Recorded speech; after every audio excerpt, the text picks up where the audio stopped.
The CyberWire podcast is made possible in part by listeners like you who contribute to our Patreon page. You can learn more at patreon.com/thecyberwire. BadRabbit, be a good rabbit and stay in your hutch. Don't listen to Sandworm. Reaper is still locked and loaded, but quiet. Maritime SATCOM system is found to be buggy, and the worst news is that it's beyond its end of life. A look back at the annual ICS cybersecurity summit that wrapped yesterday in Atlanta.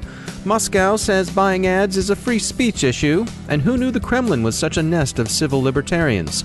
Anonymous is back and poking at the Spanish government.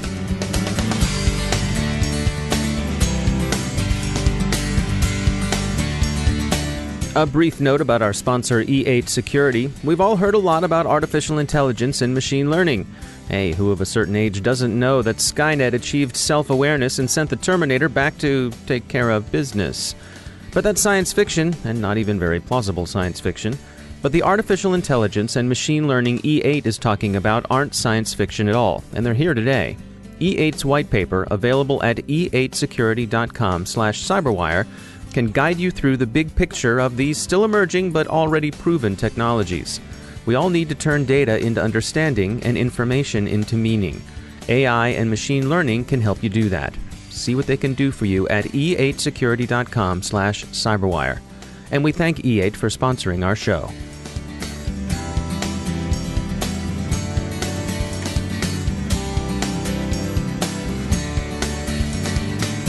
Major funding for the CyberWire podcast is provided by Cylance. I'm Dave Bittner in Baltimore with your CyberWire summary for Friday, October 27, 2017. BadRabbit seems for now quiet as a bunny, but it wouldn't do at all to expect that to continue. Cisco researchers found a variant of the alleged NSA equation group Eternal Romance tool in BadRabbit's code. And consensus among security researchers and other companies is that BadRabbit is the work of the threat actors behind NotPetya. That would be the Telebots APT, also known as Sandworm, which has in the past been associated with Russian security services, especially in operations directed against Ukraine. The damage done in BadRabbit's brief period of activity doesn't remotely approach that achieved by NotPetya, but of course, BadRabbit could well return. A majority of the targets BadRabbit hit were Russian, around 65%, but observers note that the high-value targets it clobbered were Ukrainian. Much reporting continues to treat BadRabbit as conventional criminal ransomware, but it's too early to tell, and Telebot's alleged involvement may point in a different direction. What's not dispositive in the still tenuous attribution is the high rate of attack against Russian targets. It might be ordinary crime, it might be misdirection on the backs of the little people, or it might be a mistake, which could explain why the attack infrastructure came down so quickly. The Reaper IoT botnet, also known as IO-Troop, is still assembled and poised, but has yet to unleash the expected distributed denial of service attack. Researchers at New Sky Security, however, have observed disturbing signs in the cybercriminal underground that hackers are sharing malicious code suitable for integration with the botnet. IOActive reports vulnerabilities in Inmarsat's widely used maritime SATCOM system. Users of communication systems running the Amos Connect 8 platform could be susceptible to a blind SQL injection flaw or access to full administrative privileges. The former bug would permit an attacker to gain access to other users' credentials. The second flaw would give an attacker the ability to execute commands on the system. There is no patch for the issues, and none is planned. Amos Connect 8 reached its end of life, and Inmarsat's retired the platform from its product line. If you're still using it, Masters and Commanders, maybe it's time to upgrade. Security Week's ICS Cybersecurity Conference closed yesterday. We'll be publishing more of our own accounts of the proceedings on thecyberwire.com over the course of next week. In the meantime, a few quick reflections on the conference are in order. The operators of industrial control systems continue to believe that cybersecurity remains too IT-centric. This is natural. The cybersecurity sector emerged largely from the larger IT sector, and it brought with it concerns about privacy and information assurance. But the problem the plant operators see is that a fixation on information tends to lead to a disregard of physics, and here they mean the actual physical operation of industrial systems, and the actual physical consequences of system failure. kinetic consequences, if you wish to borrow common military language. As one of the speakers put it in a bit of quick advice to the security community, please forget fail fast. There is no agile. Failure is not an option. Plant operations have to be highly available, they have to be reliable, and above all, they have to be safe. But perhaps some of the usual tropes about mutual misunderstanding between those concerned with IT and those concerned with OT are simply misguided. By yesterday afternoon, as the event wrapped up, there was an emerging consensus that the way to understand the issue is in terms of before and after. Before the packet and after the packet, as Industrial Control System maven Joe Weiss put it at the open mic session the conference closed with. What goes on physically before the packet is where the system's ground truth is to be found, and it's there that one finds the unaddressed security and safety issues. Twitter's newfound fastidiousness about accepting Russian ads has drawn protest from the Russian government, which feels this is unfair to Sputnik and RT. It's not clear how Twitter and other social media platforms will be able to police their users' content. It's even less clear how they'll do it in an acceptably neutral way. But those unlikely free speech advocates in the Kremlin are going to be a tough crowd. Russian government spokesperson Maria Zakharova said that because ad buys are a free speech issue, note that Twitter's not blocking RT or Sputnik, just declining to sell them ads, the Russian government will take unspecified measures. She wrote, piously, "We see this as another aggressive step aimed at blocking the activities of Russian TV channel Russia Today, and it is the result of pressure from part of the American establishment and special services." And finally, in an unrelated story, Anonymous has resurfaced, attacking Spanish government sites in apparent solidarity with the Catalan independence movement. Several hackerweight of Guy Fawkes masked bravos are committing various nuisance attacks, but these don't appear to have risen to the level of a serious threat to public order or the physical integrity of the Kingdom of Spain.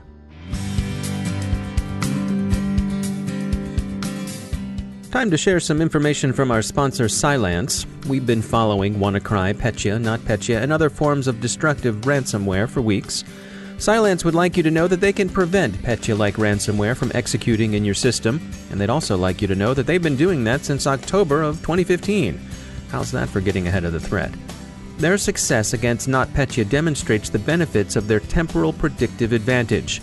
Cylance Protect stops both file and fileless malware. It runs silently in the background. And best of all, it doesn't suffer from the blind spots in legacy defenses that NotPetya exploited to such devastating effect. If you don't have Cylance Protect, and if you'd like to learn more about how it can defend your enterprise, contact them at cylance.com and find out how their AI-driven solution can predict and prevent the unknown unknowns from troubling you. And we thank Cylance for sponsoring our show.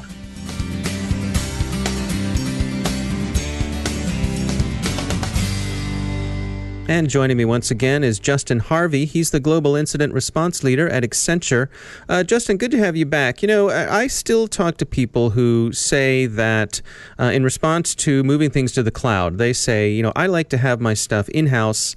I like to be able to go and hug my servers and know that they're right here where I can see them and I know what they're up to.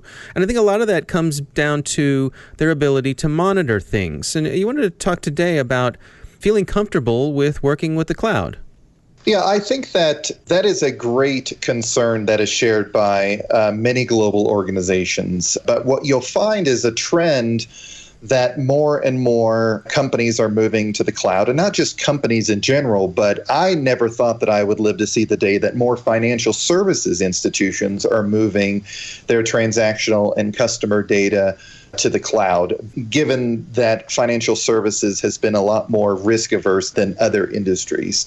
And I think that a lot of that is due to not only the cost efficiency, but when it comes down to it, there has been innovations in leaps and bounds around not only the physical security, but the online security and monitoring telemetry around cloud data centers through Microsoft and Amazon. So we're seeing a lot more companies migrate to that, and the feedback I keep hearing is we don't feel, companies don't feel that we can do it as effectively as Microsoft and Amazon and the other cloud providers. So that's really one of the big values there. As far as a monitoring perspective goes, there is this bumper sticker and or shirt and or laptop sticker I keep seeing that really bothers me. And the sticker reads, the cloud is just your data or your system in someone else's data center. And up till the last few years, that has been true. However, with Microsoft and Amazon making big strides in platforms as a service and infrastructure as a service, and the ability to deploy whole systems, whole platforms into the cloud without even using a container-based service. I'm thinking of Amazon's Elastic Beanstalk and Lambda functions. There's really a huge knowledge gap there for companies, and thinking through how do we monitor that. Both of the major cloud providers have issued new APIs and new cloud monitoring standards that, while yes, you can wire your entire cloud infrastructure for getting immediate feedback and telemetry, and you can load that into your log management solution, it becomes a lot more effective to essentially adopt the new cloud monitoring strategies that are out there, and not only store your data, your customer data or your business data in the cloud, but to also store your logs up there and essentially use the cloud on itself to do your threat hunting in your cloud monitoring. All right. Justin Harvey, thanks for joining us. My guest today is Michael Solmeyer. He's the Belfer Center's Cybersecurity Project Director at the Harvard Kennedy School. Before Harvard, he served in the Office of the Secretary of Defense as the Director for Plans and Operations for Cyber Policy. I began our conversation by asking Michael Solmeyer to describe the mission of the Belfer Center at Harvard. Several decades ago, this place really became the home for thinking about new doctrine and strategic concepts at the dawn of the Cold War. The idea was that we could build something similar for cybersecurity and how states are behaving in cyberspace today.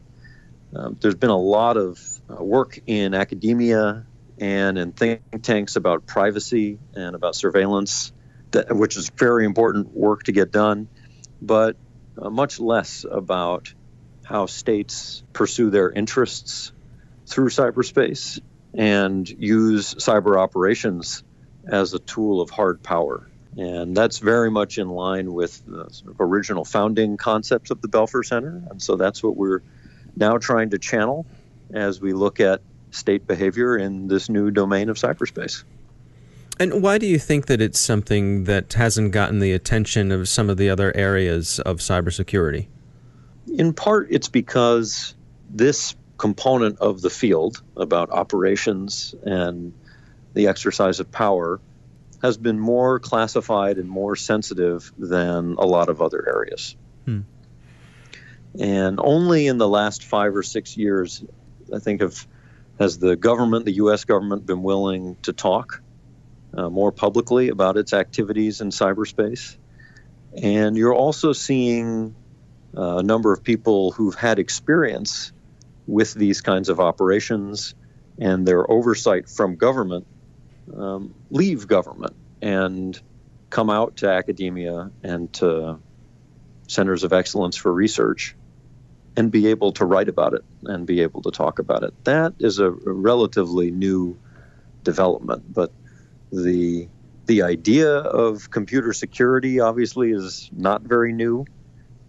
Great book called The Cuckoo's Egg, by Clifford Stoll that came out in, I think, 1989, talks all about this kind of stuff. But what's more new is how governments are finally beginning to talk about it. What's your estimation of where things stand right now in terms of cyber policy? What is the current state? It's a good question. It's a broad question, but I think largely what we see today is a reflection more of not so great defense as opposed to brilliant offense.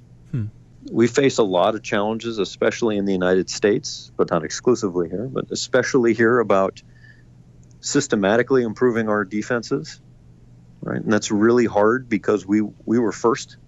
Internet was created here. So many of the companies that now dominate the space were created here. So in some sense, we have some of the oldest infrastructure and are more dependent on it. That leads to real challenges when you're trying to systematically improve defenses, not just across the government, but across businesses and operators of critical infrastructure. Very hard. And how do you see the research that you do and making its way out into the world?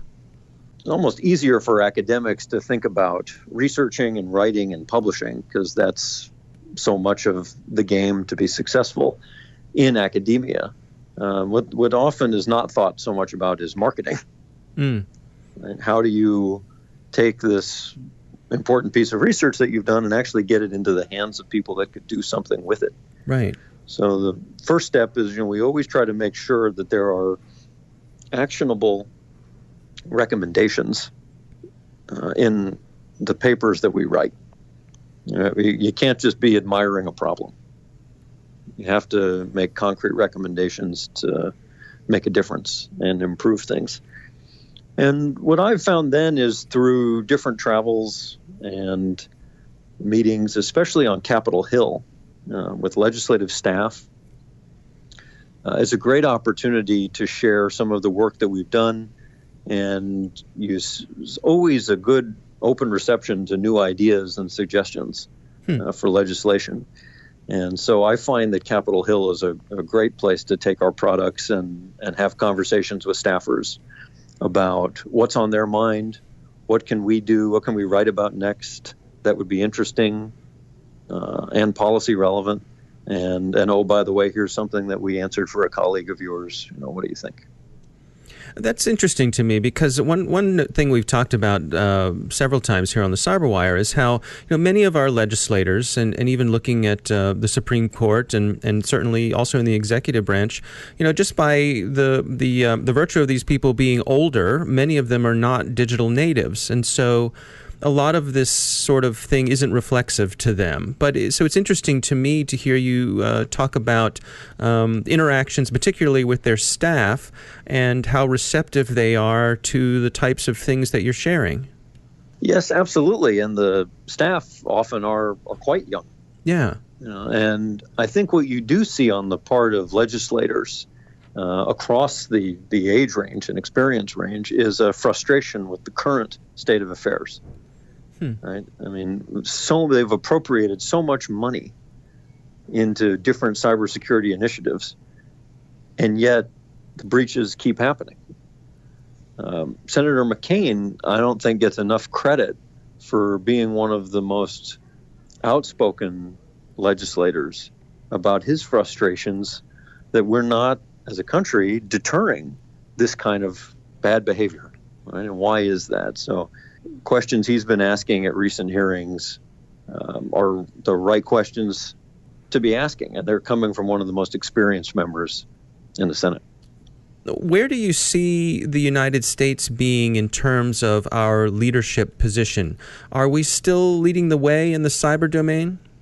I do think the very fact that the United States has been in the business for so long, both of trying to protect our own infrastructure, but also understanding how to pursue U.S. national interests through cyberspace as well, it still gives us a lot of capability in that space. So I'd still say that while we may not have the great position of dominance that we had 10 or 15 years ago, a lot of others have caught up. We still have some pretty amazing reach and some pretty amazing capabilities. I think to be looking forward a little bit, one thing that we're still waiting on is how our government is going to adjudicate really who's accountable when things go wrong and a cybersecurity incident happens. There really hasn't been any accountability. And right now, when there's a breach like Equifax that we read about from the last couple weeks or other things, who gets left holding the bag but the victim, right? Right. And at some point, government has generally come in new areas of technology, think the automobile, other areas. And in the name of safety or other reasons, fundamental fairness, sometimes, has adjudicated really who's going to be accountable, right? And shaped economic incentives accordingly to sometimes promote a little greater attention on safety. And I think right now we're waiting to see if the United States government and the Congress is going to play that kind of a role when it comes to cybersecurity. That's Michael Solmeyer from the Belfer Center's Cybersecurity Project at the Harvard Kennedy School. And that's the Cyberwire. Thanks to all of our sponsors who make the Cyberwire possible, especially to our sustaining sponsor, Cylance. To find out how Cylance can help protect you through the use of artificial intelligence, check out Cylance.com. The Cyberwire podcast is produced by Pratt Street Media. Our editor is John Petrick. Social media editor is Jennifer Iben. Technical editor is Chris Russell. Executive editor is Peter Kilpie. And I'm Dave Bittner. Have a great weekend. Thanks for listening.